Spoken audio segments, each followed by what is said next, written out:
Ahoy, shipmates. Welcome back to On the Wind. I'm normally your host, Andy Schell. This week, we've got August at the helm. I am here to talk about a couple upcoming things with 59 North. We have finalized our boat show schedule. That's the main thing this week. We're going to be back at Annapolis Sailboat Show in October. It starts on the 10th and runs through the 14th. That's Thursday to Monday. And we're teaming up with Brady and Alex from Cruises Academy to co-host some events this year. Okay, here's the rundown. Friday, October 11th is our big events day. We are doing a half-day workshop with Blue and Brady up at Ram's Head on stage, a place we've been many times before. Perfect venue for stuff like this. We're calling it Offshore Cruising Distilled, the shit that matters most. Mia and I are going to be giving an hour session on ocean sailing. Blue and Brady are going to give a session on liveaboard cruising, and then we're going to co-host a panel discussion with ourselves and some special guests. That is 9 to 1. Half day this year, and it's only $50. So we hope everybody can make it to that. You do have to sign up. Go to 59-north.com/boat show and find the link for Offshore Cruising Distilled. Also, Friday, later that same day, we're having our boat show Sailors Social. This is the same thing we did last year. It was really fun. We're hosting it at J World over in Eastport. And it's a great place to hang out with 59 North, with Cruises Academy, and like-minded sailors. Hopefully Matt Rutherford's Marie Tharp schooner is going to be there as well.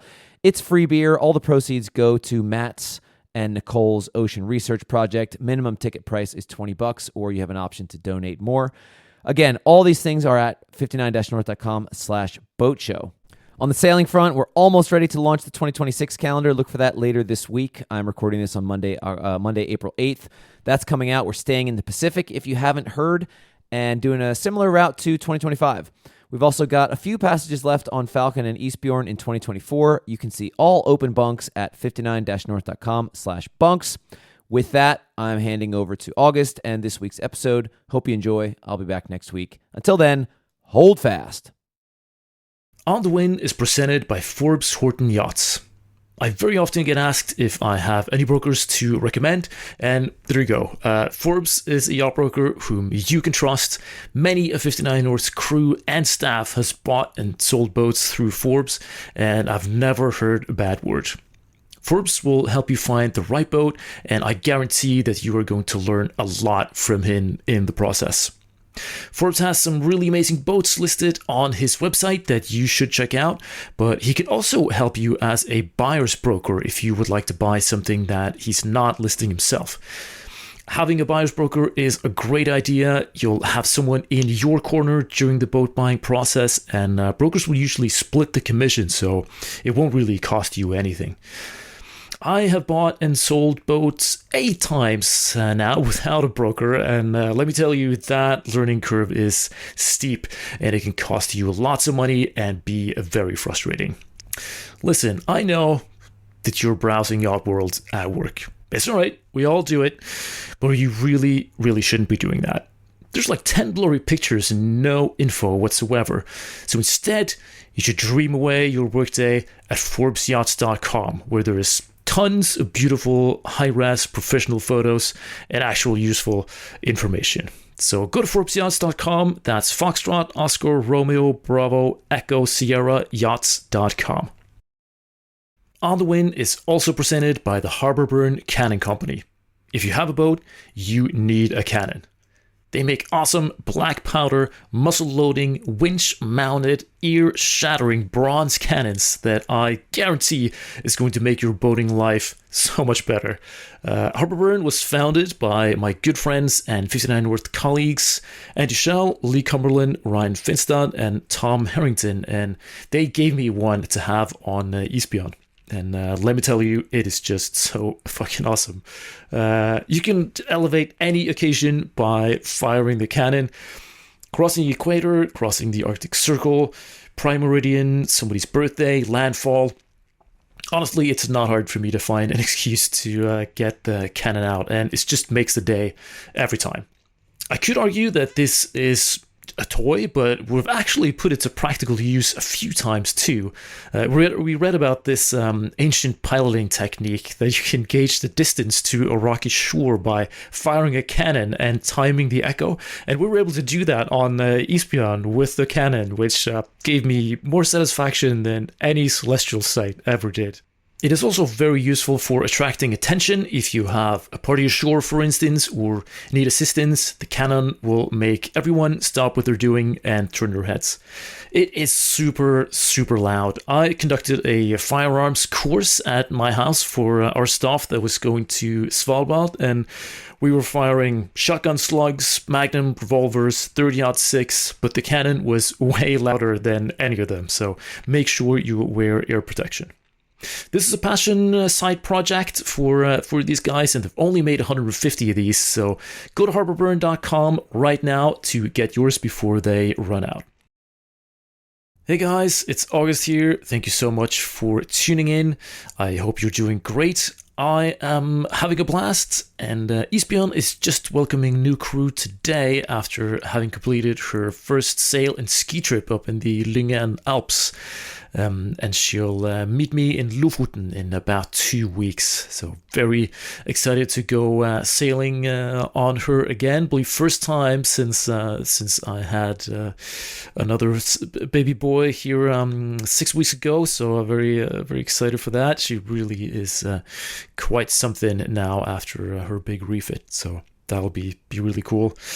Lofoten also happens to be where today's guest is calling in from. Lutz and I, we first met at the Ocean Globe Race start in Southampton last year, and he's now working up in Lofoten as a professional skipper. So it was great to catch up with Lutz. I really hope you enjoy this conversation as much as I did.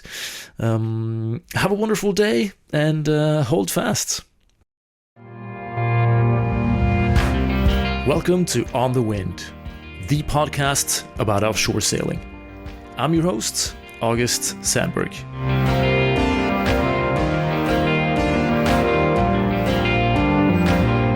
Sailing was never part of Lutz Kohne's life growing up. It hit him square in the face as an adult and completely changed his trajectory.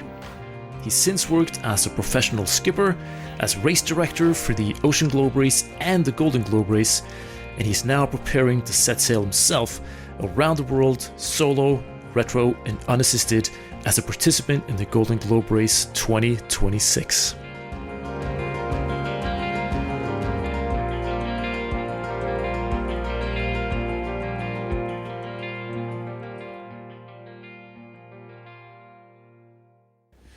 Nice. Good enough. Perfect. All right. Yeah, I think we can just go right into it. It's so good to see you, Lutz. Yeah, likewise. Nice to meet up again. It's been a while now. We met at the Ocean Globe Race start at the docks. Now that was last summer. So 16 boats have rounded the world in that time, huh? Yeah. It's true. Yeah, they're getting close now. Yeah. Man, it's that's nuts. Are you so you were part of the shore team then, and you were very helpful in helping us out with because I was there with Isbjørn and we were kind of a media boat hanging out there with all it was good fun.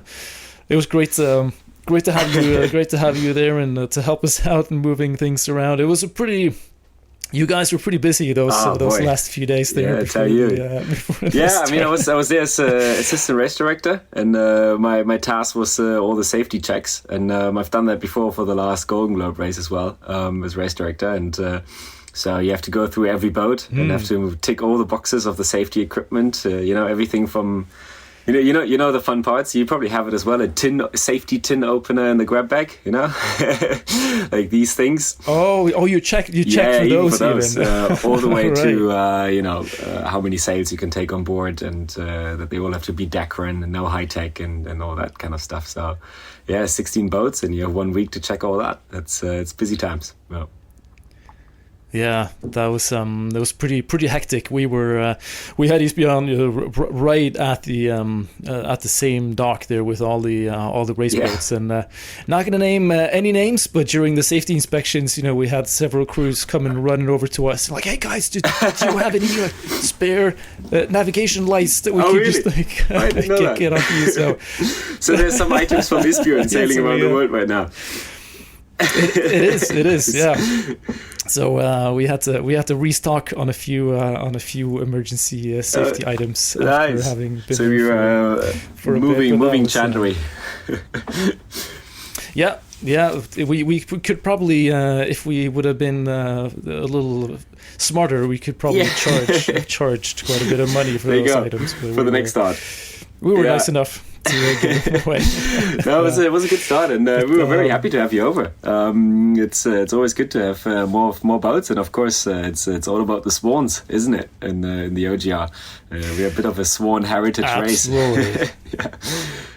It was just a swan heaven over there, and Isbjørn was definitely felt right at home among all the great boats right there. And man, I mean, I'm telling you, it was tough to be there and along all those other boats, and then being a part of the race village, and then not doing the race with the other boats. It was that was a very such a cool thing for these old boats to give them second life. Such a beautiful purpose, and it's funny they say like to be part of all that and then to not do the race. It's been this. I mean, for me, being on the committee RIP at the start was the first time with the Golden Globe race in 2022, and then again with the Ocean Globe race. You organize all this, you meet all the people, you get the vibe, and then you sit there on the gun. And then they go, and you think, shit, am I on the wrong side? I should be on one of these boats, you know? So that was the second time now. So hopefully 2026 will be the other way around. But right, yeah, you had that same feeling, and then now you've switched sides. Yes. You're gonna do the Golden Globe. Yeah, I caught the bug. I got the virus. It's hard to stay away. Huh? I mean, if you see all the boats and I've been always working or living on like all these 1980s 34, 36 foot old fiberglass boats, and so this is just perfect. But yeah, it's hard to not catch it, huh? And but I didn't grow up with sailing, so I met Robin. It's a funny story. I met Sir Robin Knox Johnson in the office, and I was like, who's this? And it was really because I don't know anyone. You know, my family. I grew up landlocked, and I started sailing 5 years ago, and I got involved with all this because of the Class Globe 580 Transat. I read an article about this. Do you know the 580? Oh yeah.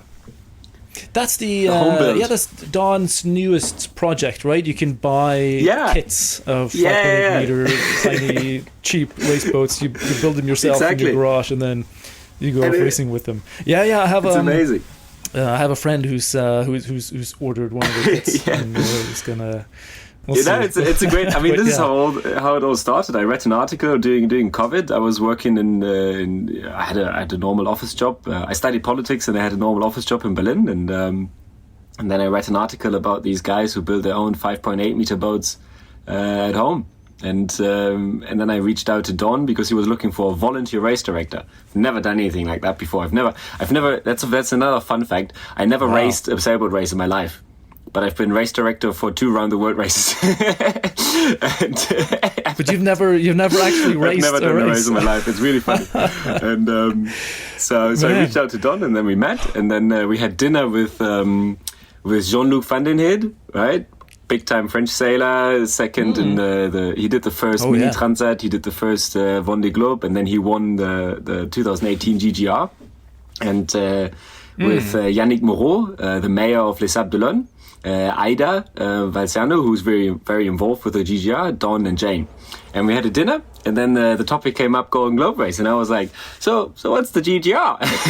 And John Luke is sitting next to me, and he's like, well, it's around the world race. That's very interesting. And that's how it all started. And then we organized the 580 Transat, and then Don asked me if I want to jump on board for the GGR, and I moved to France, and it was all, since then it's been full guns. All this retro racing, and wow, it became alive. That's incredible. Yeah, and you hadn't been involved in any sailing. No, before that. So the story goes, 5 years ago, a friend of mine and I, we were in Croatia, and I was working as a bartender. And the deal was that you can come with your boat into the bay, and then you can eat for free in the restaurant. Right? And and we thought, that's a pretty good deal. That's a nice way to live, and but never had anything to do with sailboats. And then we thought, okay, let's try this, because I finished my studies and she wanted to change jobs anyway. And then we looked on eBay, and then we bought a boat on eBay without ever being on a boat before. and then we self-taught. It was a 34 feet 1973 contest 34, and we bought it in the Netherlands. And then the seller, he saw me crashing into the dock 3 times because I didn't know what I was doing. And then he said, okay, I'm going to teach you. Wow. And Jeffrey Smith, and he's my manager now for the GGR as well. And he became my sailing mentor, and he taught me everything.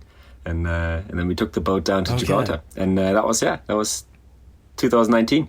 And same year I crossed the Atlantic. So it was all in 10 months. It was from zero to the full thing. And I was hooked. Yeah. Wow. So, You caught the bug. You caught the bug really Absolutely. hard. So and wow. And there was the prospect of getting free food. That was really what got you into sailing now. I never found a bay though. Since Nice. we got a boat, I've sailed many miles now. Went to twice across the Atlantic. I've never found a bay where I got free food again. So I have to go back to Croatia. It's a long way in the Mediterranean, and there's not much wind in the Mediterranean. So I don't know, but still looking for the bay. Wow, incredible! No, so that's man, you really got going right into it, and so you've been a part of all the of all of the Don McIntyre races then since then. Yeah. I kind of became the Don McIntyre apprenticeship trainee kind of. So it was good fun. I mean, I owe a lot to Don, and he's a great guy, and Jane especially, his wife. They're really good people, and and for me, I mean, it was a lot of. I learned so much theoretically as well, just by being part of it, right? And the biggest, I mean.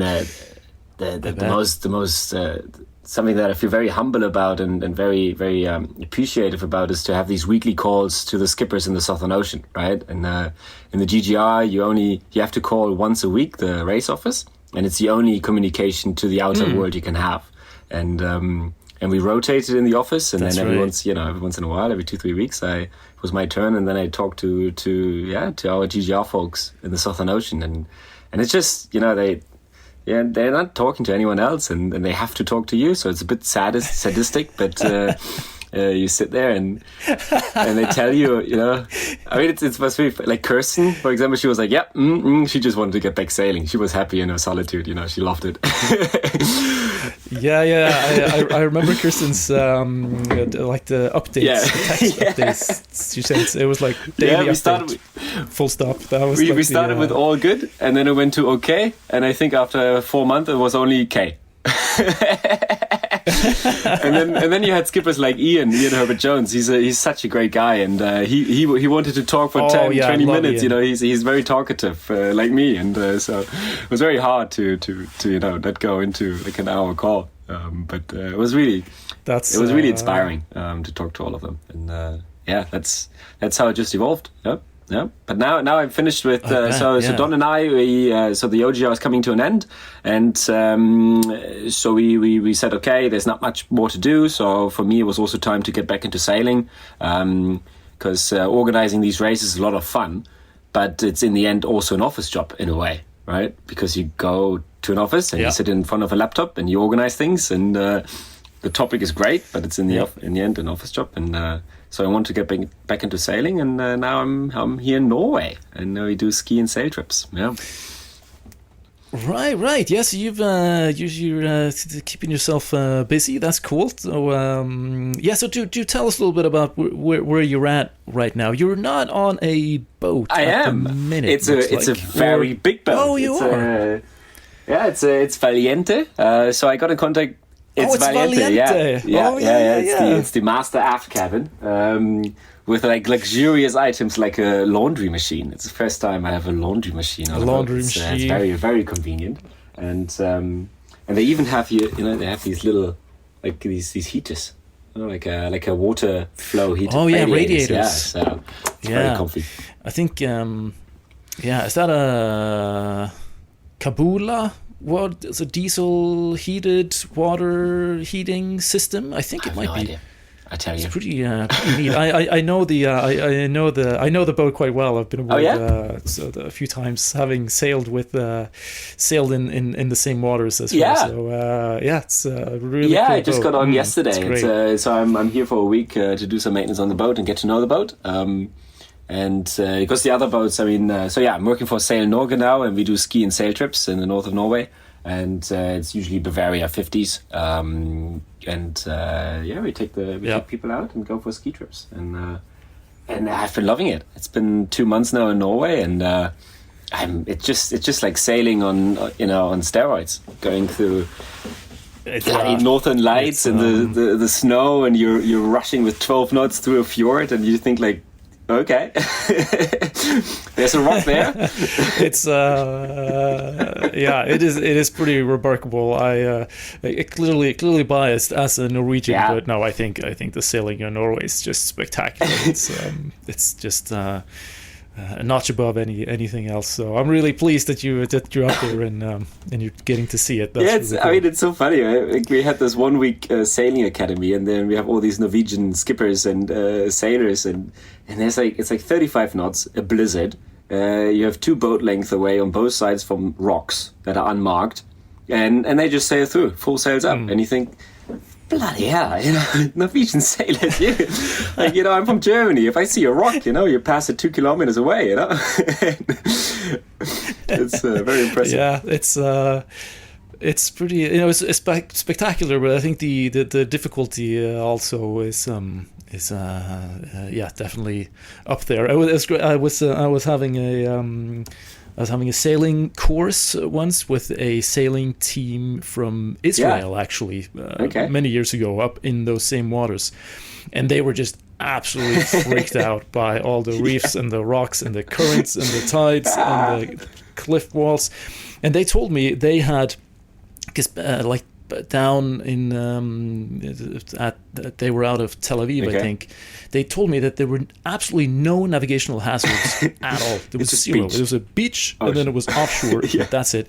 And in order to be able to pass their skipper's licensing thing, you have to have a practical test, and you need to be able to navigate and stuff.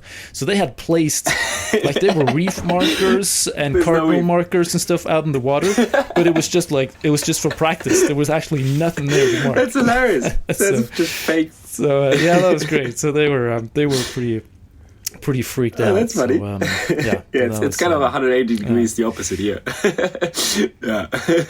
We can't put poles on every rock. Exactly. There wouldn't be enough material in the world to mark every rock. So. No, it's but to come back to your question, I'm in Svolvær right now in Lofoten, and so we usually sail up Raftsunden, Trollfjord, that area, and Henningsvær. So it's really nice. And then over the next weeks we slowly progress our path northwards for the skiing. So Tromsø and then Alta, Finnmark. So all up in the Arctic Circle. Yeah. Gorgeous. Best place to be. It's amazing. The people and sailing. I'm really humble to be here and even get paid for it. It's just amazing. Living the dream. Living the dream. Very good. No, that is really cool. Yes. Is so you get to see a lot of cool folks up there. Then I guess, and you strike me as a very ever since I met you at the OGR, you seem like a very sociable and open person. Yeah.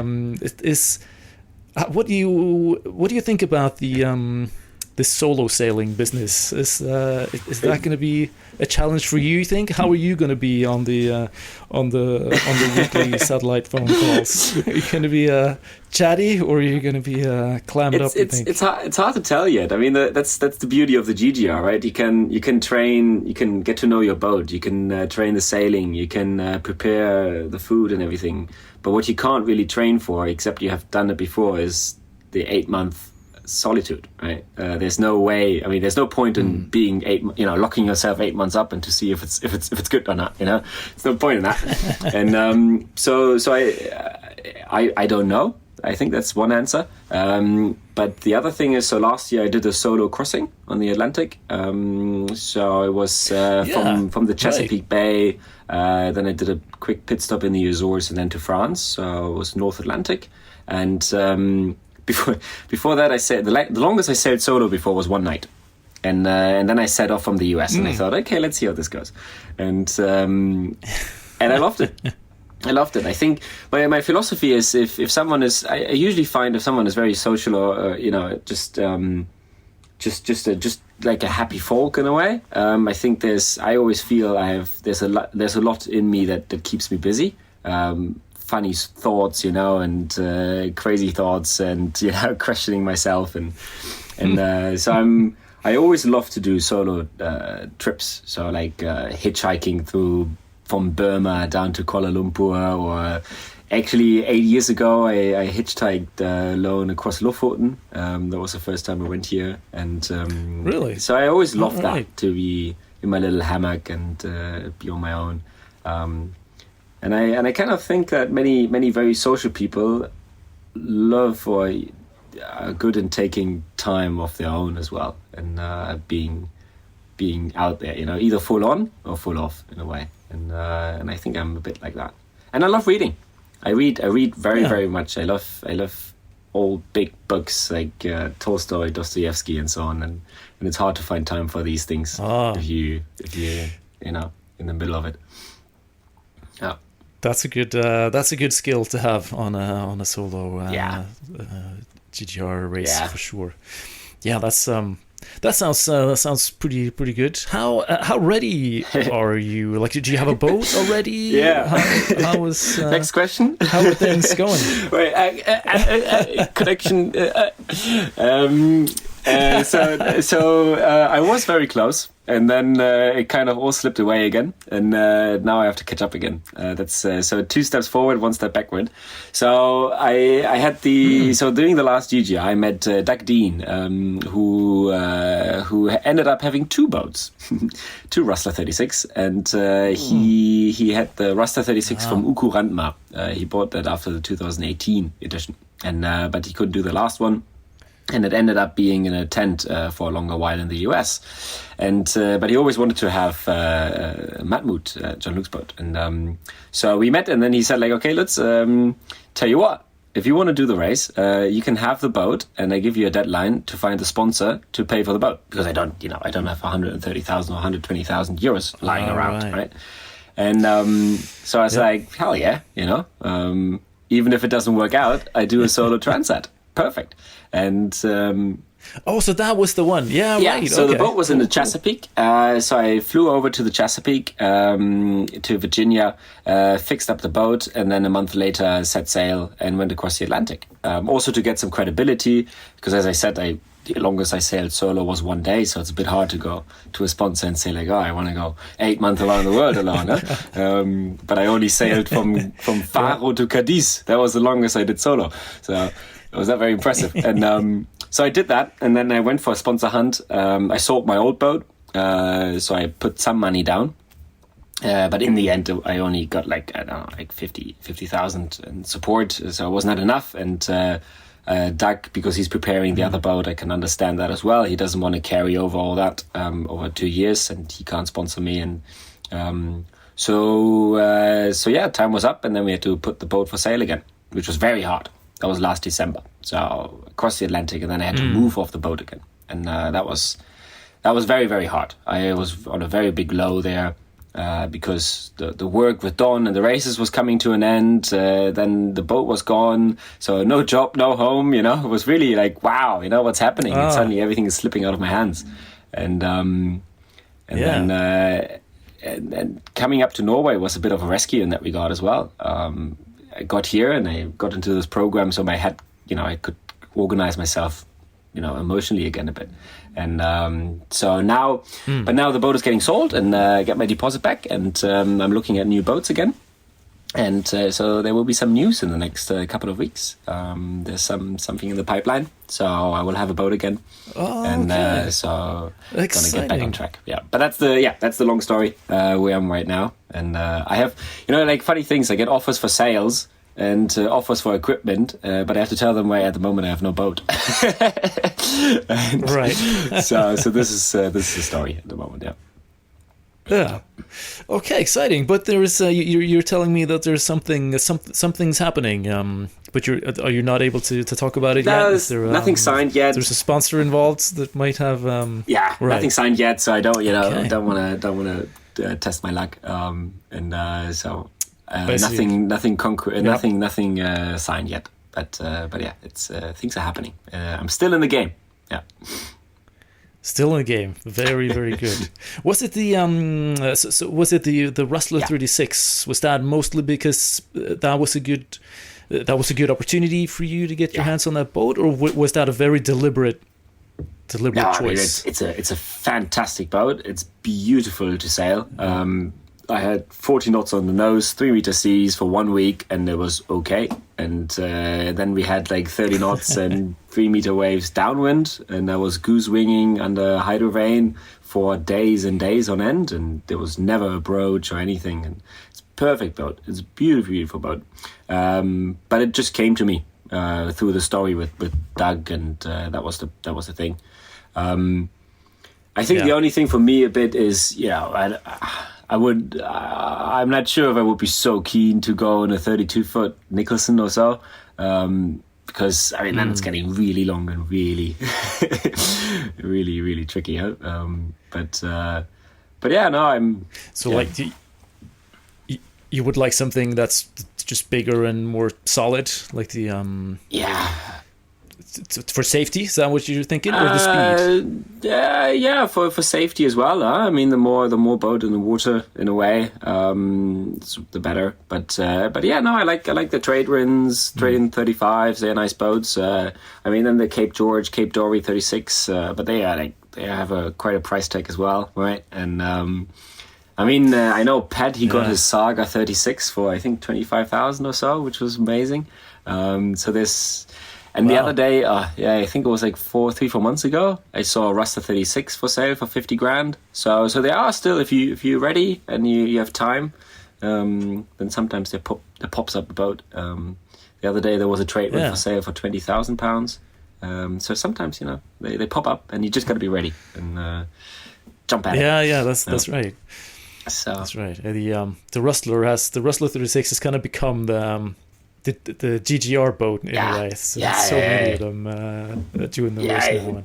And there's I can see why solid boats. So it's probably a good choice. Yeah.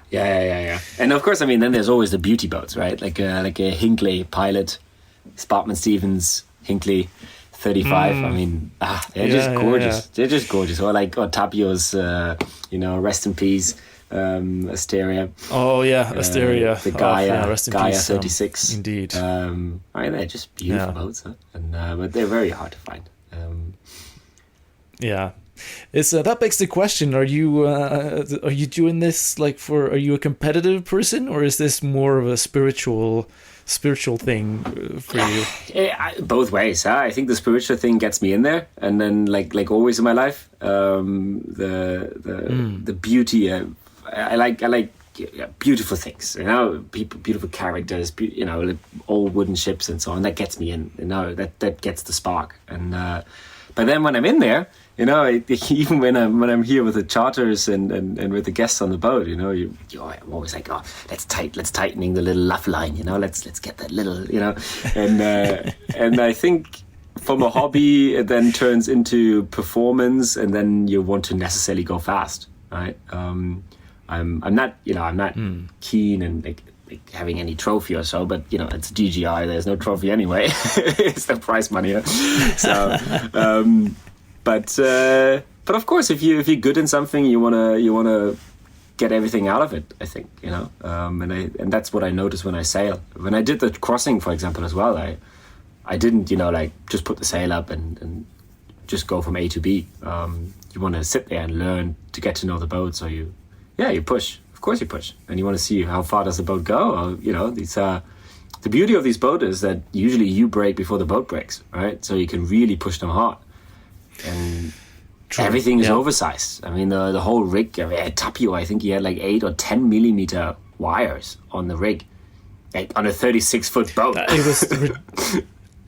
Yeah, and the hull, even though the hull was very, very, solid, he even like reinforced almost the entire hull. Kevlar in it. You put a layer of Kevlar in it. Yeah, that was a big project. Absolutely. But just you know it yourself from Isbjørn. I mean, the ropes we use in these kind of long distance sailing are all oversized for the shaving, of course, and. But when I then, a good friend of mine, Lisa Berger, mini Transat sailor, she's really cool, and she got me a bit in, showed me her boat, her mini Transat Scow racing boat, and I mean they have these teeny tiny little Dyneema lines, and they are plenty, right? And then you come back to your cruising boat and you think, why are we using 10 millimeter lines? And so you can push these boats very hard, and I like to do that. So I guess I get a bit competitive then. Yep. Yeah, cool. Are you? I guess having been on the team there and seeing everything so closely, you've been tempted, no doubt, by all the adventure and the inspired, but there's always also been some very, very scary things happening in the GGR, and have you ever doubted if you wanted to do this? Has there been any situations there where you've kind of thought, this is maybe not for me? Not from a safety aspect. Especially being involved in like the rescue of Tapio, right? Where we worked with the really, really good people, by the way, the MRCC South Africa. Shout out to them, the Rescue Coordination Center in Cape Town. They're really, really good people, and we work with them together. And like nowadays with the EPIRBs, PLBs, his yellow brick tracker that he had on it. I don't know if you followed it, but he texted from his life raft, like. Beautiful messages seeing 2 albatross kissing in the lee of the life raft and stuff like that. And I mean, nowadays you have so many devices and it's so easy to stay connected. And I mean, it's an extreme sport nonetheless, huh? Like all we do. Like we send up skiers here in Lofoten, and there's always something that can happen, huh? And that's part of it. And Tapio Litin, he said, and I underwrite that 100%. To the question of risk, he always says it's the price we have to pay to see the beauty of what we do, and I 100% agree with that. And for me, I don't have a safety or safety concerns in that regard. I trust these boats very much, probably more than an IMOCA 60 that is foiling. I think that's a fair point to say as well in this kind of discussion. I rather hit some debris with a full keel than losing my foil or rudder, and then hanging off your stern and trying to put a new rudder on. That's dangerous. But I think things I dread a bit is being becalmed. I'm not kidding. Like mentally. I was one day full becalmed doing the crossing, and it does drive you mad. I mean, especially if you're alone. I know Kirsten, she just swam away, and until she could barely see the boat and come back to just keep it together, And people freak when they hear that. But that's right, I remember that. That was insane. Yeah. But of course, I mean, you think about scenarios like being dismasted somewhere 1,500 miles away from Cape Town, and then you have to rig your jury rig and come back. I mean, that needs some. Yeah, you got to get your shit together for that. That's for sure, and it's hard to train for that. So those are thoughts, True. Of course. Yeah. It was There's there's incredibly strong boats, and just some of these engines have been just amazingly well prepared. Tapio with this area, it's basically completely rebuilt the boat. who had just a very mysterious. Did they ever find out what that was in the end? So he got all these. So he worked with many naval architects together, a university professor, naval architects, really the best of the best, right? And he worked with, I think he even worked with a Swan Center in Finland. Like really really good people. And then they discussed, and he had 2 watertight compartments in the aft. He had 2 watertight compartments in the bow, and they were air closed. And then the other thing he said was that the boat sank horizontally, so it was not rushing from the aft or was not rushing in from the bow. So they kept on thinking, and then in the end they said it must have been a wave that carried up the boat, and it must have fallen on something like a whale or something hard. And I thought, like, okay, right, that's right. I don't know if that's an answer. Pretty crazy. So no, it's unresolved. It must have been an impact in the midship on the side of the hull and it sank within 20 minutes. So even if it, they thoughts like, okay, did the shaft seal of the propeller, the prop shaft, did that seal break and water came in? It won't sink in 20 minutes if your seal breaks. And then the thought was, okay, what if the whole thing comes out, the whole shaft itself, the prop shaft, if slips out of the engine? Happened before, but it can't because it's enclosed by the rudder. So rudder is there. Yeah. I remember I saw that. I saw the video. I think that's available still on the. I think so. Yeah. The GGR YouTube channel where Tapio gets together with all these engineers and they discuss. That's very fascinating. But yeah, it just goes to show there's like almost there's no level of preparedness that you can ever reach that will make you 100% safe. And also, another incredibly well-prepared entrant, Ian Herbert Jones, who you've talked to on the phone, was just, hit by crazy weather. And that's, I guess, it's a point against these old, slow, full-keel boats, is that you really... You can't escape. When some big weather is coming your way, there's really very little you can do to get away from that. But, How was that experience from your side of the table, being on the team there and watching that develop? I mean, what can you do? You can warn them, and we always send weather alerts out if we see something big coming up, and then we tell them so they can prepare. But there's no point in, as you say, doing a big routing or so.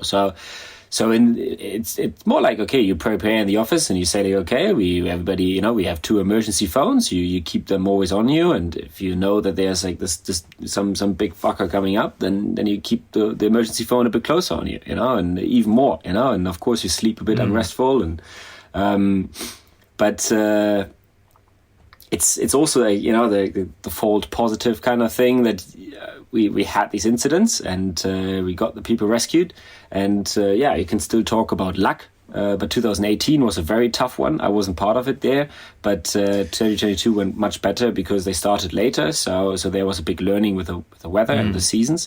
But we lost boats again, yes. But in the end, everybody came back to land, and it's very impressive to see how well rescue coordinations are working nowadays, and also to see, I mean, with the Tapio case, it was really interesting because the first person on site was Kirsten. So also, being self-sufficient in these races, that one fellow competitor helps another. Seeing that worked out, and she got him out of the life raft and had a glass of rum with him before a container ship came by, and that's also very important because of course you always have to think about it as well. Like it's not a good thing to start a race and you think like I'm probably going to sink another 3 boats, because it also you put lives on the line for rescuers and so on, and we are solo sailors, which is always of course a bit of a public discussion. So I was very, very happy to see, and I think it's very good that we managed to divert GGR races to help another GGR racer, and that talks also for the organization of the race, of course. But for me, I think the more I got involved with all these kind of operations, since then, even if I just take my boat around an island on the coast, I feel much better, because if I press the E-perp, I know exactly what happens, and it's a good feeling. Yeah. Yeah, you've been a part of the chain, and a part of the operation behind. Yeah, that is really cool, and yeah, it's pretty amazing how well it's worked. I gotta say, kudos to you guys for having been no fatalities in the GGR despite quite a few sinkings. Yeah, that's right. So everybody's been rescued, like I said. And in the end, it's there's always a risk. It's an extreme sport, and you go to very remote areas, and things happen. That's part of it. Yep. That's true. What are your views on the retro side of things with cassette tapes and celestial navigation, and how's your celestial navigation doing? Pretty good. I got my Yachtmaster Ocean done and dusted, and the solo crossing, I did that on the Celestial, so every other day if the weather was good. Oh, great. And it suddenly all made sense. If you start to plot your meridian passage right into the chart in front of you, and you think like, right, it does work. Okay. It's really good. And also if you miscalculate something, which of course happens still, and you're suddenly out in Greenland, or then you also know like, okay, this was not a good one. And so it's good fun. And I got a sponsored sextant from Cassens and Plaid, their top range Cassens and Plaid Horizon, yes, with my name engraved on it, and it's very nice. And and I visited them in Bremerhaven, German company, of course, and we met, and it's beautiful, right? You think they're the most precise sextants, they're probably the best sextants in the world, right? And then you go there, and it's this little shop with like old metal drilling machines. And there's like these 10 guys, and they're sitting there fully focused in their work, and they handmade these super precise, instruments. And you think like, this must be all CNC, really? Like AI controlled, so to make it so precise. But no, it's these old guys, and they do them all handmade. And they drill them from one piece of brass and Cassens and Plaid. It's amazing, and so it's just a joy to do it with it. And so I'm a big fan of Cassens. It's not just something that I learned it for the GGR, but it's not just something that I do because I have to. I really, it's another part of this finding beauty in a task. You start to get this relationship to the stars and the universe, and it tells you where you are. So suddenly it's not just looking at stars and seeing how pretty they are, but looking at them like a map and get this interstellar connection. I mean, it's amazing. And suddenly, and then you're out on the ocean and the stars are there, and you have this connection to the star because it tells you where you are. I mean, it's beautiful. And even though I never managed to do a star sight on a 36-foot boat in the North Atlantic, if anyone out there can tell me that they get... Oh, you never did. If anyone out there can tell me to do in a 2-meter swell on an 11-meter boat and do some star sights, I'm very impressed. I got the moon and Venus, but that was it. Right. Did you have your Seaplath sextant then on that crossing? Yeah. Okay. It was really nice. Really good. But I think well, maybe not on I've probably done it on bigger boats, but like getting up amidships and like just tangling yourself into the shrouds. Did you ever try that? No, I haven't been on the shrouds. I mean, I've been on a Swan 65, and we sailed from the Azores to England, and it was a beautiful sail. And on that boat, no problem. Like on the big Swan. Right. No problem. I don't know. Maybe like on Isbjørn, it's probably you probably can do it. Yeah, probably. It's probably much more stable. Yeah, it's pitching a bit less. Yeah, but she's 48 feet, so it's pretty good. And like 2 meters swell. Yeah, no, I've done it at 2 meters swell. I think so. But it's she's a pretty stable boat. But, the Swans. But it is big smiles. Yeah, they are great. Great boats. Yeah. Oh yeah, it's sweet. But yeah, no, I mean the old school stuff. Maybe the knot master. That's a funny one. I had to learn to deal with as well. You know, the little speed lock. Oh yeah. Right. Yeah, that's pretty cool. I've never used one of those. Could you just explain quickly how they work? Fully manual. It's a fully manual device to tell you how fast you go. And there's this little gear that you put on your stern railing, and then it has a line and a little propeller. And so you throw it in the water, and then the boat moves with the water. It turns the propeller. The propeller transfers the turns to this little gearbox, and then it just goes like goes up and down and shows you an average of speed you can have. And that's how they measured speed in the old days. After they started to throw logs on the side and walk to the back, they moved on to this one. And yeah, they're by the name, right? Log. Yeah, trailing log. Pretty cool. Actually, physically logs. That they I'm not sure. They should try that on the Vendée Globe. Up, gone. Yeah, as if it wasn't retro enough, they should just take even one step further back. Actual log lines and cross staffs instead of sextants. But the tricky part with these trailing logs is to retrieve them, because if you just pull on the line, then the prop keeps turning, and you just pull and you get like a whole twisted 10-meter rope that would take you for another day to untwist again. So there's a certain technique to get it in, and I haven't mastered it yet. I always get a mess, and so I'm still learning about that. But it's good fun, these old things, or a radio direction finder. It's like this little Star Wars pistol, with a headset on. It's like, and Don is always so keen to get it on, even though like 90% of the stations are not operating anymore, and it's very hard to get a good one. But he always says there's one radio beacon that works in the Bay of Biscay. It's close to La Rochelle, and he always says, if they can't find that one, then they didn't try. And I love that. And I mean, that's what I love about Don, right? It's a bit. In the case of emergency, I think I wouldn't get my RDF out to find my way home. But it's a great thing. I mean, I'm 27. How would I learn about this if not in the GGRs? That's great.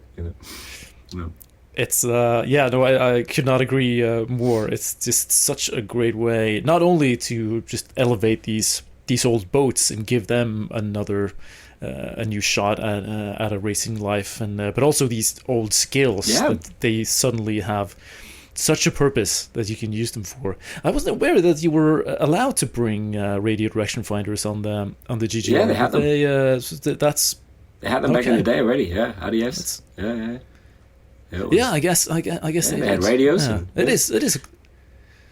Yeah, I guess that's kind of a cool thing to still be using. I mean, airstrips are usually using them still. So if there's an airport close to shore, but then the problem usually is that in your nautical charts you don't find the airports, and but right. Well, yeah, it's good fun, and but what do I want to say? Yeah, never mind. Well, yeah, that's cool.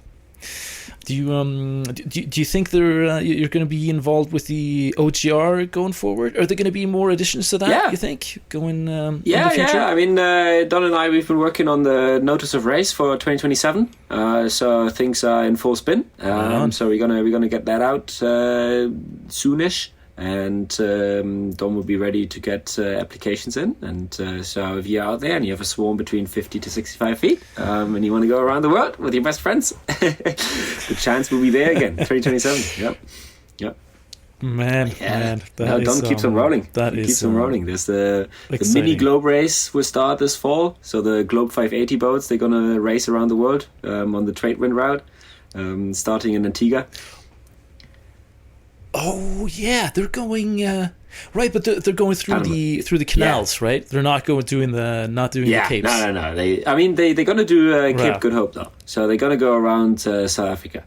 So that's gonna be fun. That's gonna be they go down to I think Durban, Port Elizabeth.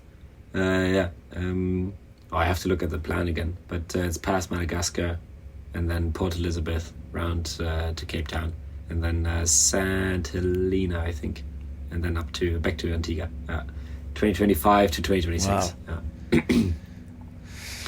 That is going to be exciting. That was, so that was the thing that really got you into this whole whole sailing thing. But have you ordered your kit yet, or have you let that one pass you by? I don't think I have the patience to sit in my garage and build a boat for 2 years. I think I will get itchy feet. Working on a 1.5 year project was already quite challenging to stay and keep doing it. But I'm usually not a long-term project person. I get very excited about something and then I get excited about a new thing. So doing this GGR project is a first test if I'm growing up or not. Yeah, we'll see. Well, it's it's 2 years, so that'll fly by. It's not very long in preparing for such a great race. So. Yeah. See where it goes. I mean, step by step, chunk by chunk. So I'll find a new boat, do the qualification, and then look at the rest. That's the milestones. Yeah. No. Good place to start. Yes. Really, really cool. Do you so what more do you have planned then? Now you're up sailing in the north. You're gonna stay up there now for the summer, or how long are you there for? So I just got my Norwegian skipper's license, the D5L. So I gotta stay up here now, and thank you. And got it. Luckily, thankfully they transferred my yacht master, so that was really good. And I'm gonna stay here. I love this place, and I'm happy to stay on the boats. And the plan is to stay in the Arctic all summer and experience the midnight sun, of course. And I really like Tromsø. Spent a couple of days there now, and I think it's very beautiful. The Paris of the North, very beautiful town, eh? And Indeed. So they do some trips to Svalbard as well, to Spitsbergen, and so would be keen to look at that as well. And we have a little FAR 40 Palanda, a little race boat. That's good fun. So we took that from Bodø to Tromsø and double-handed. That was really good fun. And so I think whenever I have a moment, I will try to do some racing. So there's another co-skipper, Andrea. She's in Tromsø, and she's kind of taking care of that boat now. So we've been thinking of maybe doing the Nordland race from Bodø. I think it's like a 2-day offshore double-handed race from Bodø, somewhere like Nordland Regatta, I think, or something like that. And I try to stay north and see how it goes. No other plans for the summer. And keep the eyes open for a GGR boat. No, I think that's the plan for next month. Yeah, totally. Yeah. Totally. And keep your eyes open for Isbjørn as well. Yes. She's on her way north. She departed from Rørvik just this morning, so she might cross paths with you there, and I'll be up there in the area as well in April. So. We'll see. Maybe we'll get to meet. Are you going to be in for the Lingen ski and sail in Tromsø? No, that's not me. Because I'm going to be out. But I'll be in. That's going to be Erik is going to skipper that one, and then I'll be coming up to sail in Lofoten in a month. I think like 4 weeks. Yeah, cool. So, all right. So we'll see. I'll let you know. Maybe we can. Yeah. It will be good. Will be good to meet up again and see Isbjørn. Are they going to pass by Svolvær on their way up? Or they might. They're headed to Tromsø, so that's the end port. And what if the weather is. If the weather tells them to go to Svolvær, then they will. But they have many options, so I'm not quite sure where they'll probably go to Lodingen, huh? Yeah, we'll see. Then up the fjord.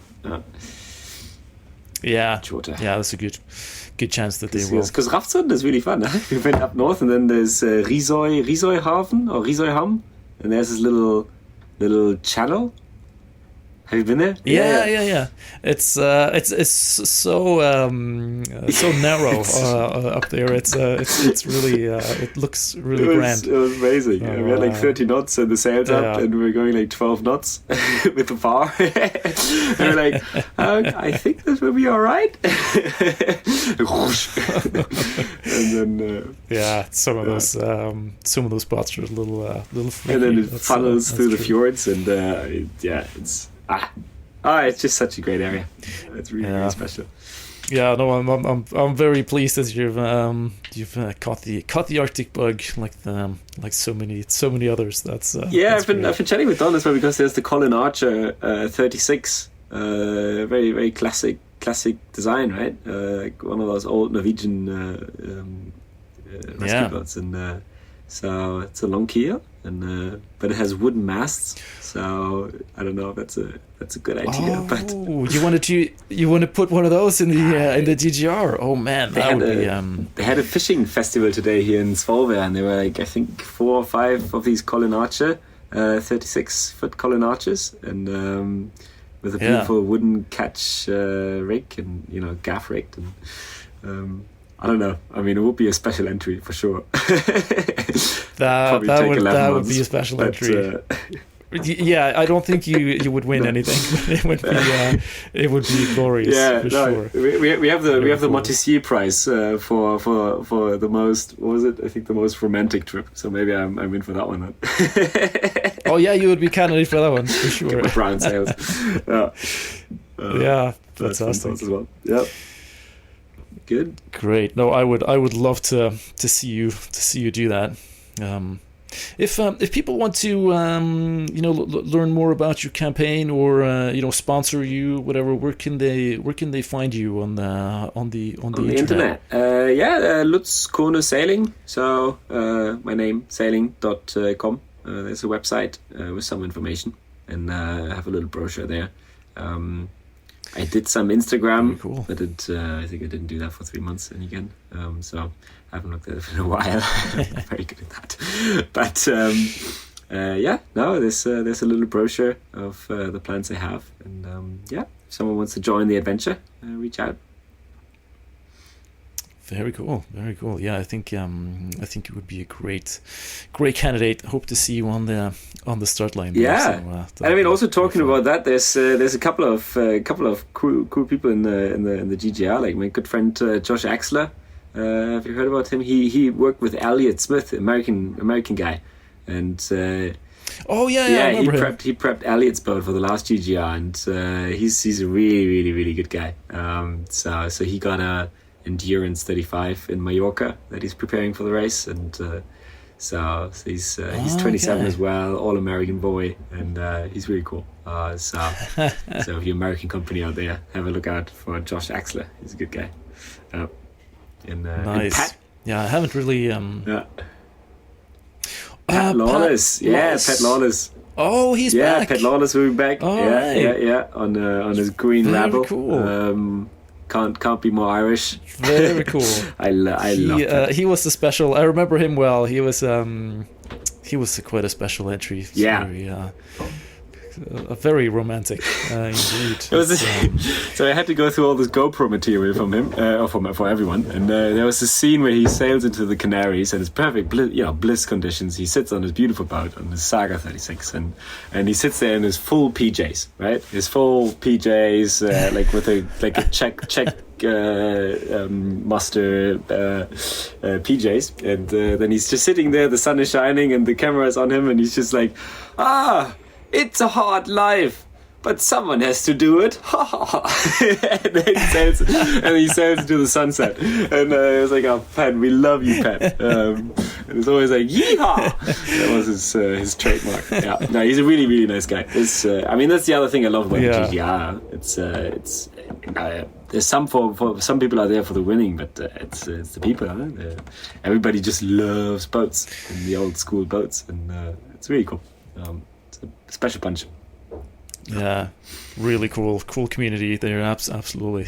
Yeah, Very cool. Yeah, no, it was very fun to chat, Lutz. I'd love to do this again sometime when we have when you reveal some more, hopefully some more details on your entry and talk more about boat specific prep and stuff if you're interested. And to catch you for a beer, maybe somewhere in the Arctic. Yeah, and that'd be fun. Talk about swans. Yeah, that'd be good. Absolutely. I can talk about swans at any time, all the time. So yes, that would be great. Nice. All right. Thank you so much, Lutz. This is great. Enjoy Lofoten and Valiente, and cheers. I'll see you around. Thanks a lot. Thanks a lot. Cheers. Thanks. Yeah. Thanks to Forbes Horton Yachts and Harborburn Cannon Company for sponsoring this season of On the Wind. Go to ForbesYachts.com to find your dream boat today, and no boat would be a dream boat without a cannon from Harborburn.com.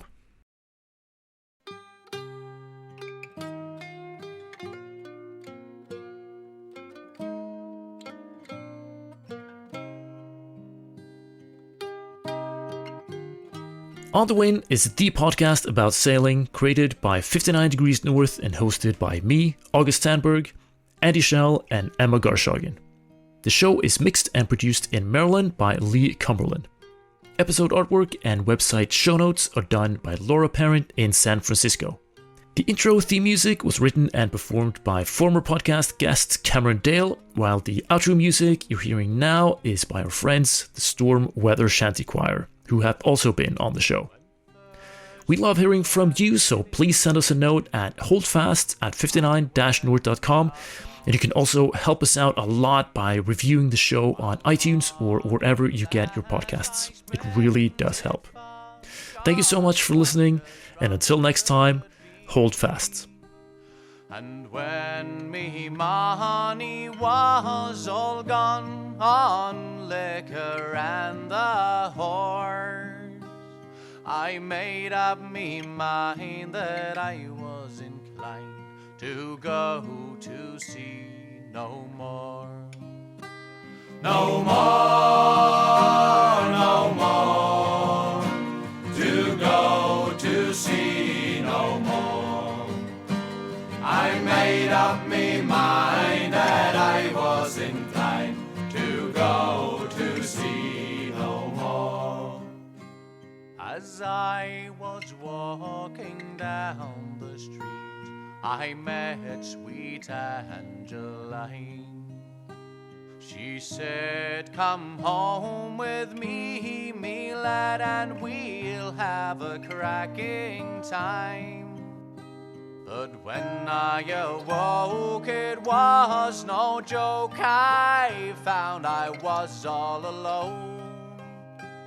My silver watch and my money too, and my whole bloody gear was gone. Was gone, was gone. My whole bloody gear was gone.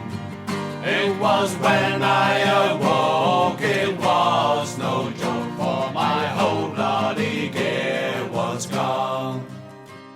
As I was walking down the street, I met Big Rapper Brown. I asked him if he would take me in, and he looked at me with a frown. He said, last time you was paid up with me, you took up no score. But I'll take your advance and I'll give you a chance to go to sea once more. Once more, once more, to go to sea once more. I'll take your advance and I'll give you a chance to go to sea once more. Sometimes we're catching whales, me lads, but mostly we get none.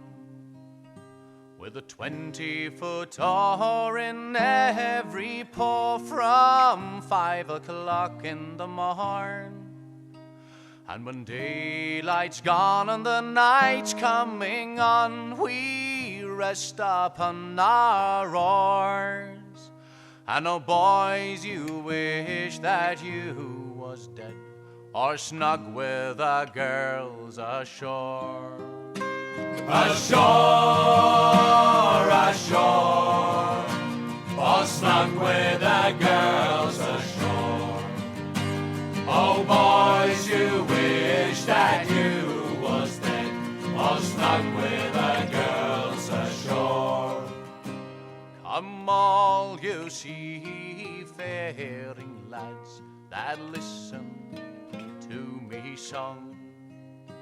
When you go a big boating, boys, make sure you do not go wrong.